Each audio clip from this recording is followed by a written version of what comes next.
예수 믿는 게 힘듭니까? 아니면 믿을만 합니까? 천국 가는 길이 쉽습니까? 어렵습니까?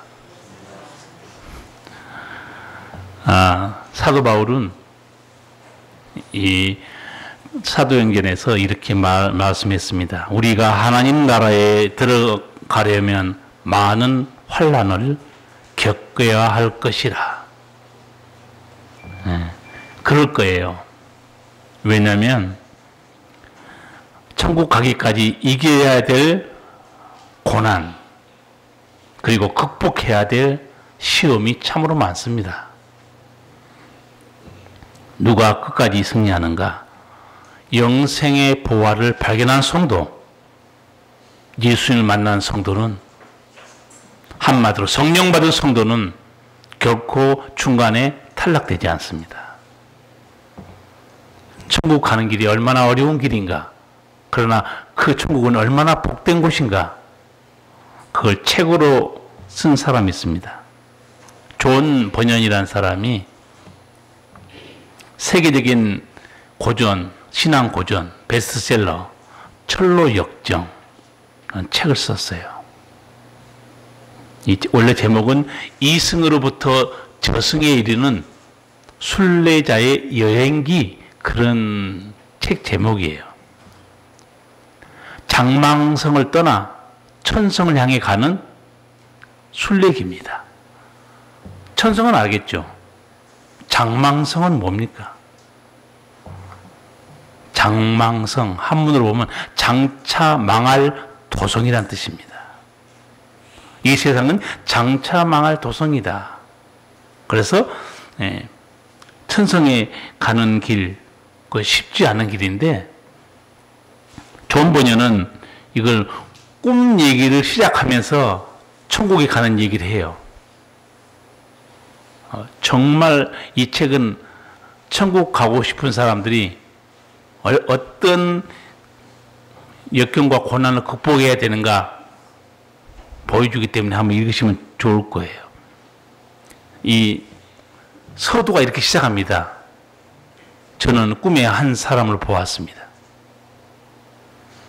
이 사람은 등에 짐을 지고 있었고 손에는 책 한 권을 들고 있었습니다.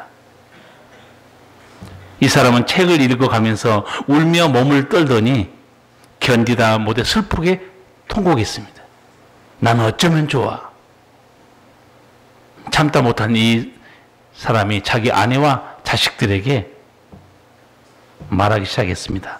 사랑하는 아내요, 내 혈육은 자식들아, 나는 내 등에 지워진 무거운 짐 때문에 죽을 지경이다.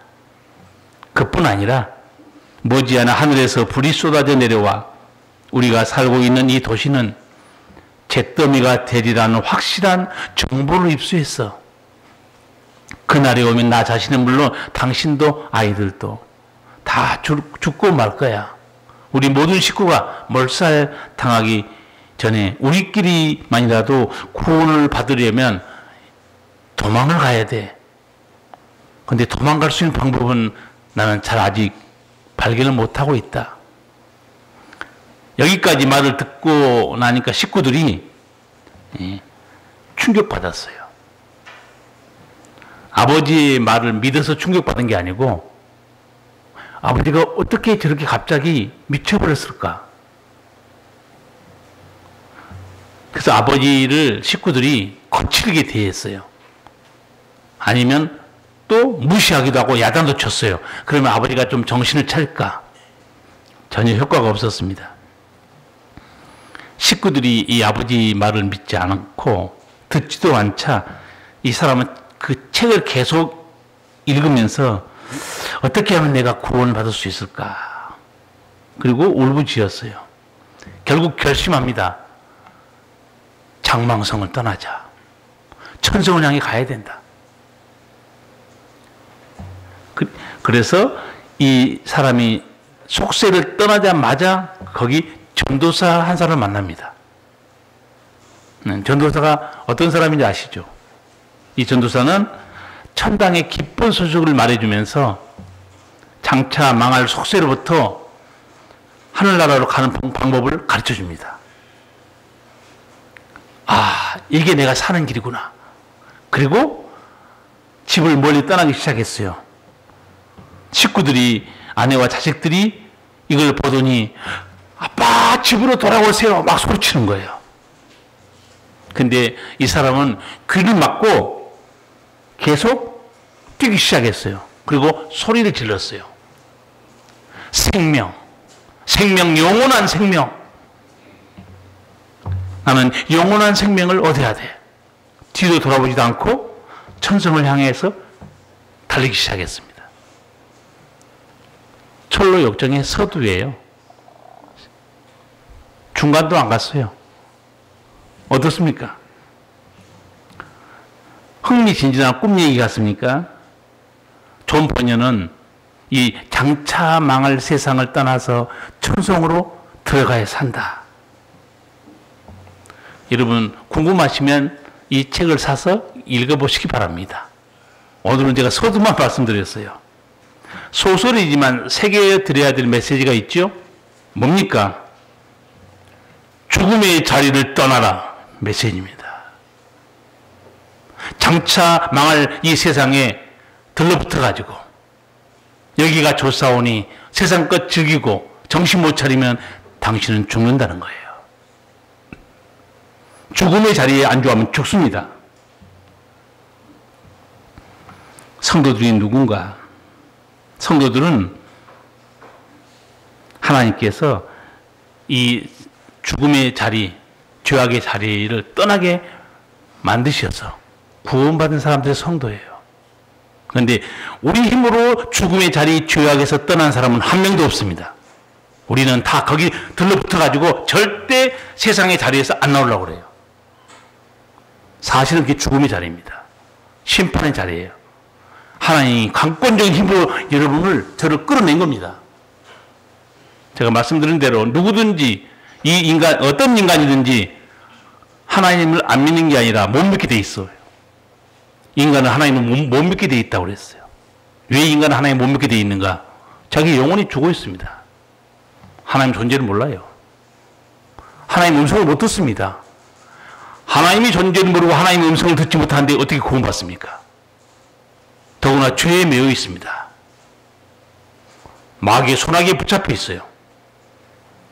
우리는 죄의 자리, 죽음의 자리에서 스스로 떠날 수 있는 지혜도 없고 눈도 없습니다. 주님의 은혜로 십자가의 권능으로 우리를 끌어낸 겁니다. 그래서 하나님 품에 들어온 거예요. 성도들은 누군가 죄악의 자리를 떠나서 천성 길로 들어선 사람이에요. 교회에 다니고 있지만 여전히 죄의 자리, 죽음의 자리를 완전히 정리하지 못하고 거기 머물러 있잖아요. 교회에 다녀도 천국 못 갑니다. 죄의 자리를 떠나야 돼요. 장차 망할 성을 떠나서 천성길로 들어가야 됩니다. 오늘 에스겔 선지자가 하나님의 음성을 전해주죠. 핵심이 뭡니까? 떠나라는 얘기입니다. 11절로 다 같이 한번 읽겠습니다.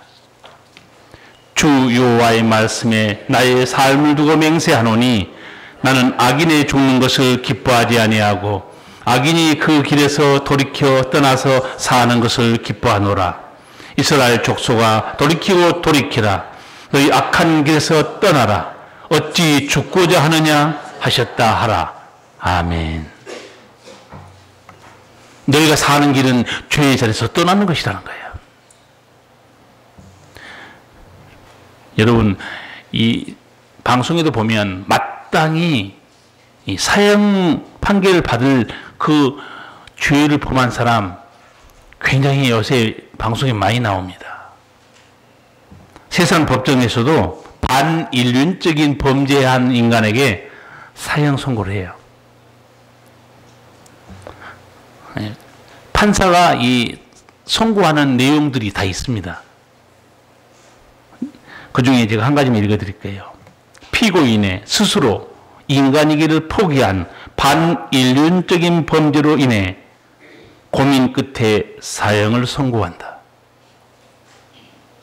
남의 목숨을 죽인다는 거 판사지만 얼마나 힘들었겠어요. 고민 끝에 사형을 선고한다 그랬어요.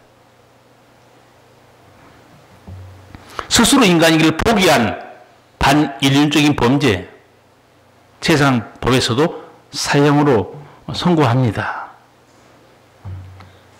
그런 사람들이 가끔 인터뷰한 게 나오죠. 저는 죽어 마땅한 죄인입니다. 할 말이 없습니다. 세상의 법도 살인자의 양심도 똑같이 인정합니다. 살인자는 죽어야 된다는 거예요. 대가를 치료하는 겁니다. 하나님은 죄에 대해서 어떤 선고를 내렸을까요?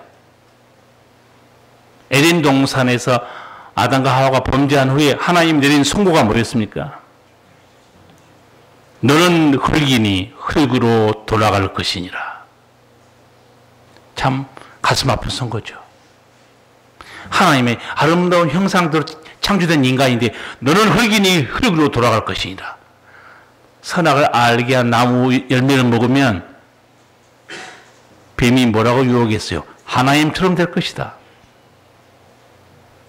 마귀의 거짓말에 속은 거예요. 그럼 죄에 대해서 율법은 뭐라고 선고할까요? 로마서 6장 23절은 알고 계시죠? 죄의 삭은 사망이라고 선포합니다. 그 사망은 육신의 사망만 말한 거 아닙니다. 그 영혼도 지옥불에 떨어집니다. 그래서 성경은 두 번째 사망이라고 말해요. 그럼 여러분 이런 질문이 생길 수 있을 거예요. 그럼 죄를 지은 인간은 구원받을 길이 없는가? 죽는 것 외에 다른 길이 없을까요? 오늘 이 에스겔서에 나타난 하나님의 음성을 잘 한번 들어보셔야 됩니다. 죄에 대한 하나님의 심판은 명백하게 죽음입니다. 그런데 그 죄인에 대한 하나님의 마음은 달라요. 또 별개의 문제입니다. 내가 죄를 지었으면 죽어야 돼. 그건 하나님의 심판이고 율법인데 그 죄인을 향한 하나님의 마음은 또 따로 있어요. 속마음은. 오늘 속마음이 11절에 있는 겁니다. 이게 하나님의 속마음이에요. 나의 삶을 두고 맹세하노니 나는 악인의 죽는 것을 기뻐하지 아니하고 악인이 그 길에서 돌이켜 떠나서 사는 것을 기뻐하노라. 이스라엘 족속아 돌이키고 돌이키라. 너희 악한 길에서 떠나라. 어찌 죽고자 하느냐. 그러니까 이 하나님의 사랑의 마음을 모르고 예수 믿으면 그 믿음 헛거예요. 우리 아버지는 죄의 삭은 사망으로 말씀하셨어도 죄인아 너가 왜 죽고자 하느냐. 나는 너희가 죽지 않고 살기를 원한다는 거예요. 이게 아버지 마음이에요. 여기서 반복적으로 말하죠. 돌이키라. 악한 길에서 떠나라. 돌이키라 떠나라. 원래 같은 단어예요. 표현만 달리해서 그렇지. 문자대로 번역하면 회개하라 그 말입니다. 구약 성경에 나타나는 회개라는 단어와 신약 성경에 나타나는 회개, 강조점이 차이가 있습니다. 구약 성경의 회개는 행동의 강조점이 맞춰져 있어요. 신약 성경의 회개는 마음의 뉘우침으로부터 시작됩니다. 그러니까 구약 성경은 항상 행동하는 신앙을 강조해요. 내 입으로, 내 생각으로 머무르고 있는 거 회개로 보지 않습니다. 제가 오래전에 후회하는 것과 회개하는 것은 같은 것이 아니라고 설명한 적이 있어요. 근데 사람들 잘못 생각하면 자기가 후회하고 자책하고 있으면서 회개했다고 생각합니다. 전혀 회개 아니에요. 후회하고 내가 행한 일에 대해서 자책하고 후회한 사람이 누구였느냐? 가룟 유다였어요. 그럼 몽부에 따라 자살합니다. 양심의 가책을 받고 예수님 판결에 대해서 후회하고 그 사람이 회개하는 거 아닙니다. 후회하고 자책해서 스스로 죽은 거예요. 회개는 뭐냐? 죄를 뉘우치고 하나님께 돌아오는 겁니다. 행동이 있어야 됩니다. 그 같은 제자 중에 누가 그렇게 했느냐? 베드로입니다. 베드로도 배신했잖아요. 주를 부인했습니다. 통곡하고 돌아옵니다. 그래서 하나님 말씀이요. 돌이키라. 돌아와야 돼요. 교회 다니면서 머릿속으로만 참 내가 이랬으면 안 되는데 하나님 내가 참 후회됩니다. 그거요. 회개 아니에요. 회개는 그 죄의 자리를 끊어서 하나님 품으로 돌아오는 거예요. 회개는 생각이 아닙니다. 행동이지. 그래서 하나님이 선포하는 거예요. 악인아 왜 죽으려 하느냐? 내가 사는 길이 있다. 죄에서 떠나라는 거예요. 돌이키라는 겁니다. 거기 머물면 너는 죽는다는 거예요.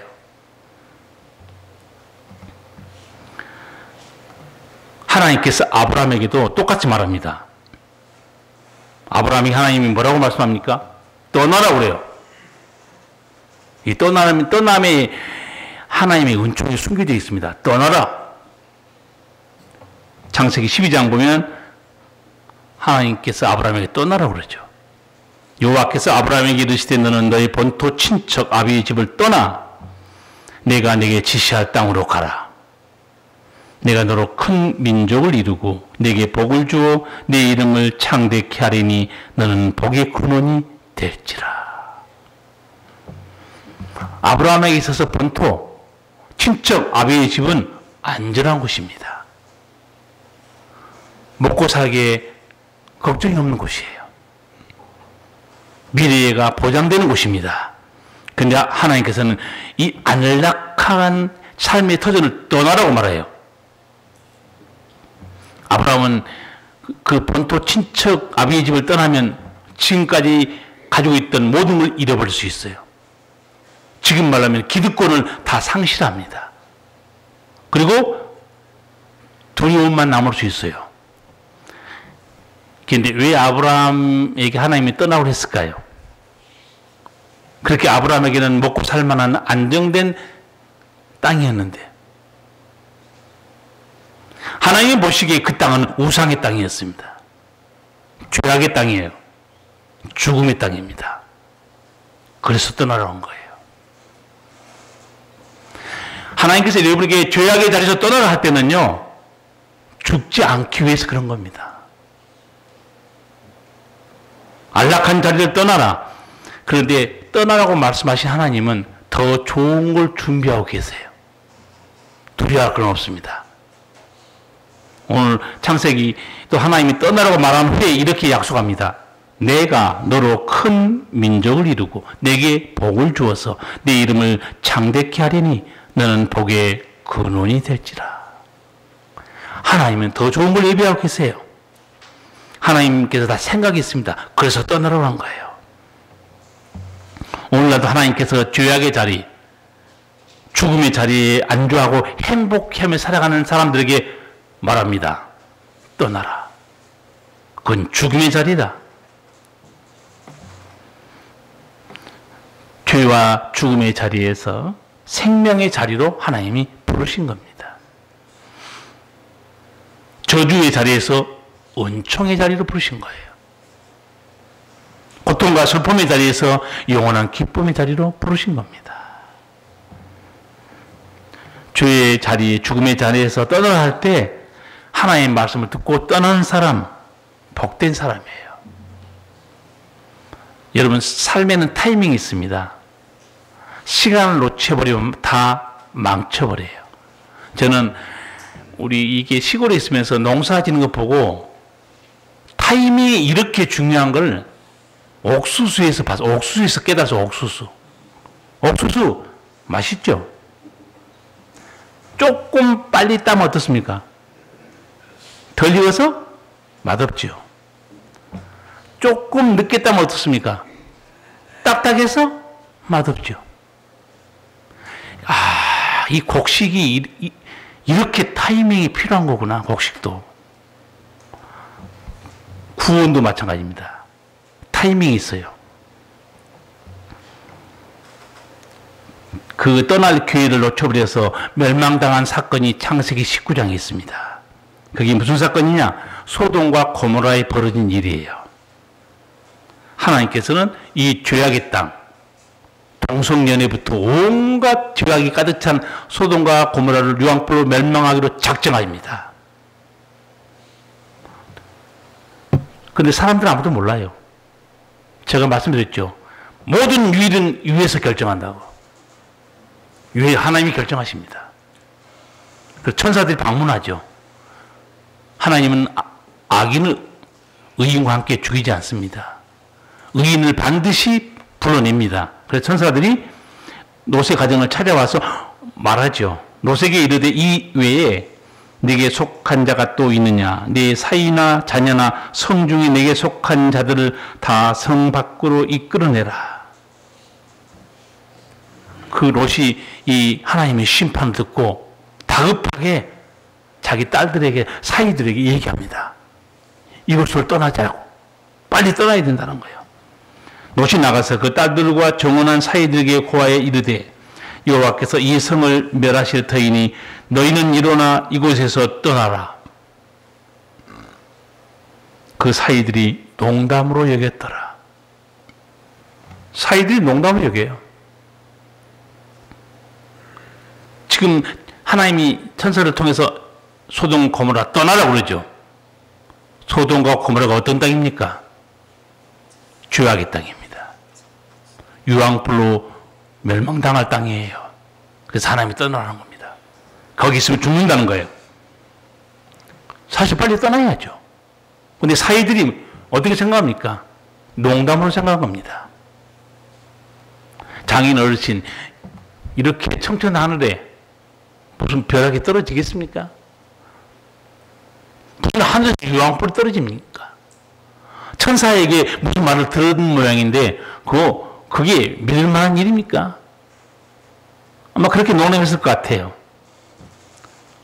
결국은 유황불은 떨어집니다.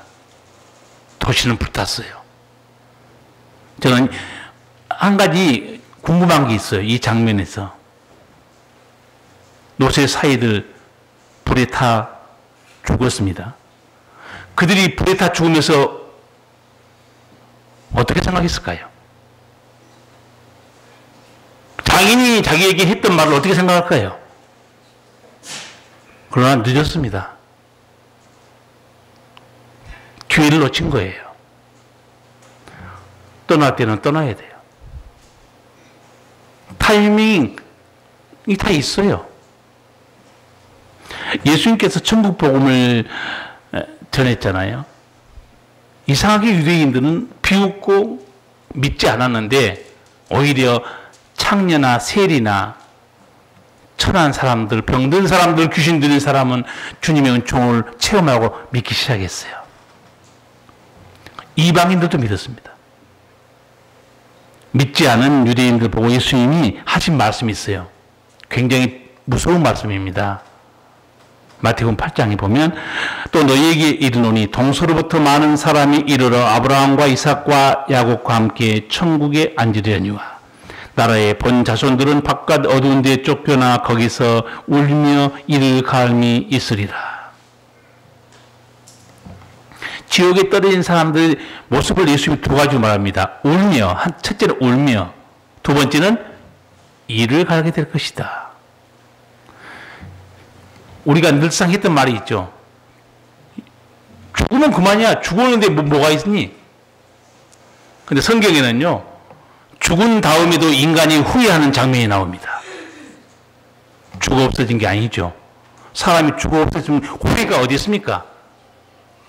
여러분, 죽은 다음에 후회한 사람이 성경에 나오죠. 그 누굽니까?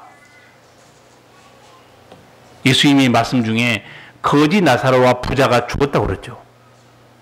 근데 부자가 음부에 떨어집니다. 불 가운데 떨어져요. 거기서 고통당합니다. 후회하고 있어요.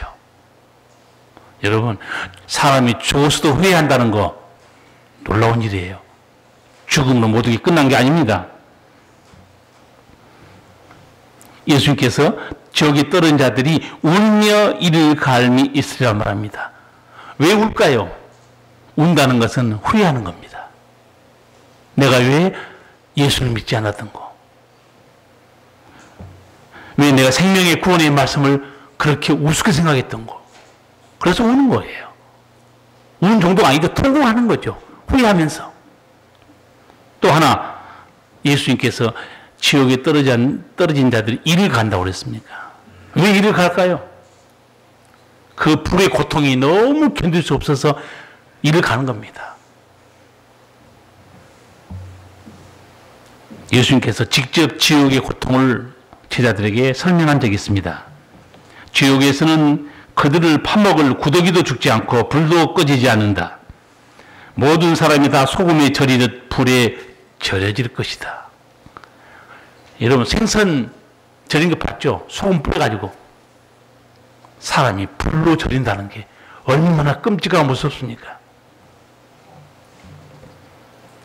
사람들은 지옥에 대해서 농담합니다. 예수님은 한 번도 지옥에 대해서 농담한 적이 없어요. 명심해야 됩니다. 너무너무 두렵고 끔찍하기 때문에. 오직하면 내 눈이 범죄하면 빼버리라. 불구자로 영생에 들어가는 것이 두 눈을 가지고 지옥에 떨어진 것보다 낫다고 그래요. 여러분, 노댕이 조각한 유명한 조각상이 하나 있죠. 그건 아시죠? 노댕이 생각하는 사람. 그 조각은 알 거예요. 그림이라도 봤을 겁니다. 한번 물어볼게요. 노댕이 이렇게 턱에 손을 개고 뭐 생각하고 있죠? 뭔 생각하고 있죠? 혹시 아시는 분?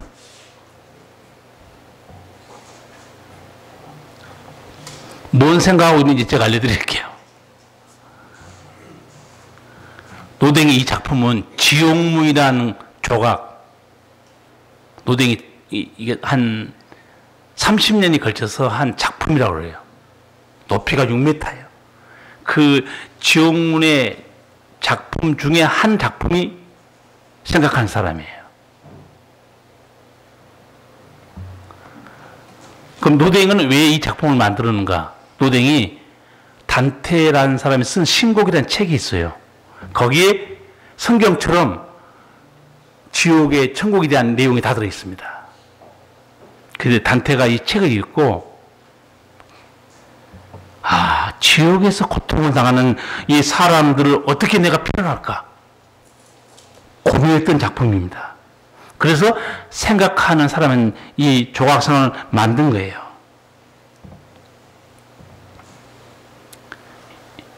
지옥문 바로 앞에다가 거기 생각하는 사람 노댕이 조각을 만들어놨죠. 무슨 생각하고 있는 줄 아세요? 지옥문에 걸터 앉아가지고 그 지옥 안에서 수백 명이 엉켜가지고 불 속에서 고통당하고 있는 장면을 보고 고민하는 모습을 그린 겁니다. 노댕이 이렇게 신앙이 깊은 사람이 저도 몰랐어요. 근데 사람들이 과연 노댕이 작품을 보고서 저게 무슨 작품인지 아마 관심이 별로 없을 거예요. 저 사람이 왜 턱을 개고 고민하고 있지? 고민이 아니에요. 불 속에서 고통받는 사람들의 모습을 보고 그 고통을 보고 너무너무 자기가 깊은 시름에 잠겨 있는 거예요. 자, 이 작품이 보여주는 메시지가 뭘까요? 지옥의 고통을 생각하라 그 말입니다. 지옥 길로 가서는 안 된다는 작품이에요.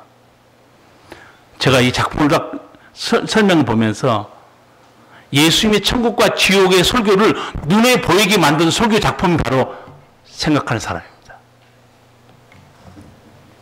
이제 이 뜻을 알았으니까 모조품이라도 갖다가 집에 놓으세요.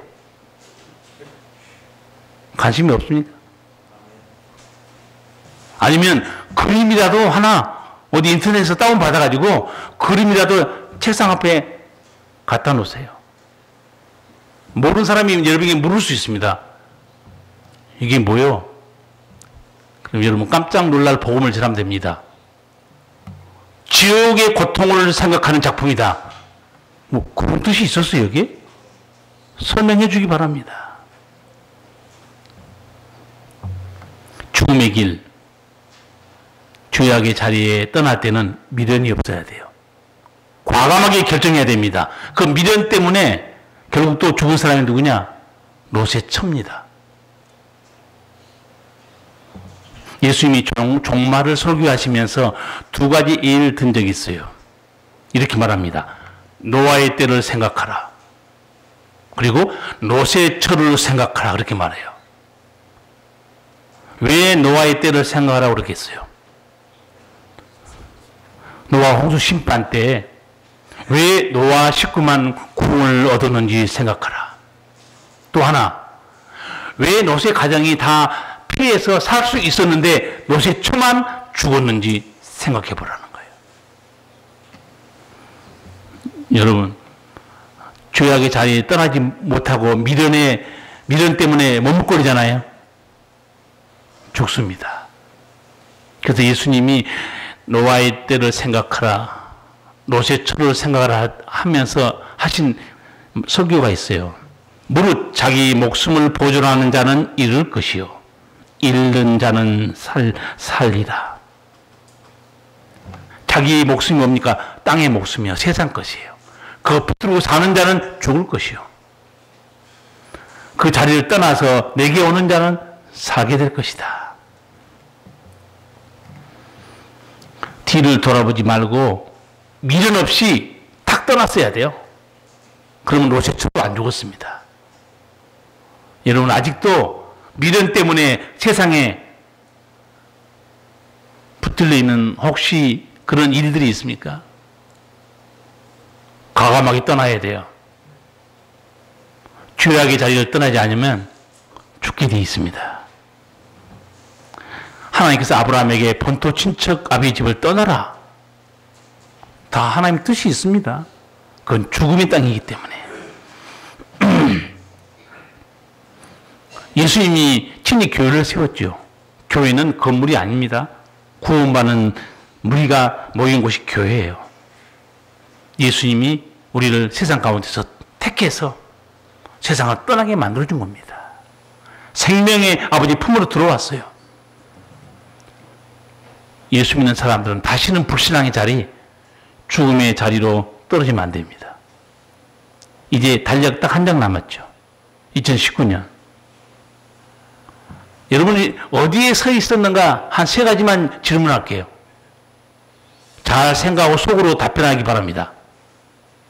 첫 번째, 나는 거룩하신 주님의 품에 서 있었는가? 아니면 주님의 음성이 들리지 않는 세상 즐거움의 자리에 서 있었는가? 두 번째, 나는 주님이 함께하는 그 자리에 있었는가? 아니면 세상 것 때문에 주님이 생각나지 않은 자리에 있었는가? 지난날 어디 서 있는가 살펴보시기 바랍니다. 마지막으로, 나는 성령의 역사하는 자리에 서 있었는가? 아니면 먹고 살만해서 믿음을 잃어버린 불신앙의 자리에 서 있었는가? 여러분 잘 판단하시고, 내가 지난 1년 동안 내 자리는 어떤 자리였냐? 어디에 서 있었는가? 생각하시고, 아, 내가 불신앙의 자리, 먹고 살만해서 세상 즐거움의 자리에 서 있으면 가짜없이 끊어내야 됩니다. 은혜의 자리로 들어오시고 하나님 나라의 품으로 들어오시기 바랍니다. 그게 사는 길입니다. 오늘 12월 첫 주, 우리 첫 주에 매일 한 번씩 가슴에 손을 얹고 함께 통성 기도하는데, 여러분도 가슴에 손을 얹고 1분 동안 통성으로, 주여, 내가 지난 1년 동안 내가 어디에 서 있는가 성찰하시고 하나님 앞에 거룩한 결단의 기도를 드시기 바랍니다. 같이 기도하겠습니다. 살아계신 우리 아버지, 하나님께서 우리를 사랑하사 하나님의 사랑으로, 예수님의 십자가 은총으로, 성령의 새롭게 하심으로 은혜 속에 살게 하심을 감사합니다. 때로 우리는 세상 즐거움에 정신이 패려서 하나님의 음성이 들리지 않는 곳, 주께서 계시지 않는 죄악의 자리에 서 있을 때 많았습니다. 아버지, 이 시간 성령께서 우리를 깨닫게 도와주시고 주와 함께 동행하는 자리, 주의 음성을 듣는 자리, 생명의 역사하는 거룩한 자리, 우리가 그곳에 서게 하여 주시고 주와 동행함으로 믿음의 승리하는 용사들 되게 하사 하늘의 은총으로 살게 하여 주시옵소서.